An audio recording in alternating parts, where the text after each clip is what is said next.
ஒரு மன்னிப்பு அதை கேட்கலாமே சொல்லிட்டு இன்னைக்கு கர்நாடகாவுடைய உயர்நீதிமன்றம் சொல்லுது.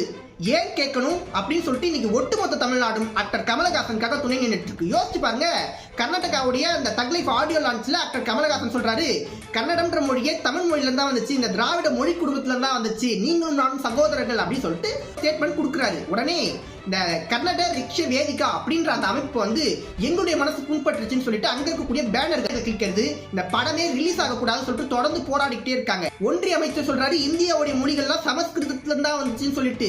அன்னைக்கெல்லாம் இந்த அமைப்புக்கு புண்படல. கர்நாடகால வந்து 10ஆம் வகுப்புல இந்த ஹிந்தி புதுசா சேர்க்கப்படுது, 90,000 மாணவர்கள் ஃபெயில் ஆயிருக்காங்க, அதுக்கெல்லாம் இவங்க வந்து மனசு புண்படல.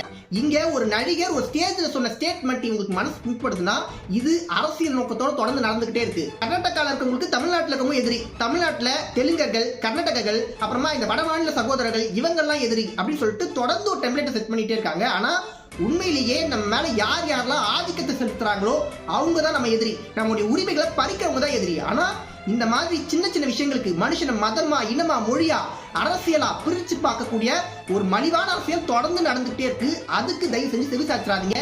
இந்த மாதிரியான நேரத்துல ஆக்டர் கமலஹாசனுக்கு துணை நிற்க வேண்டியது நம்ம கடமை. Stand for Kamal Haasan.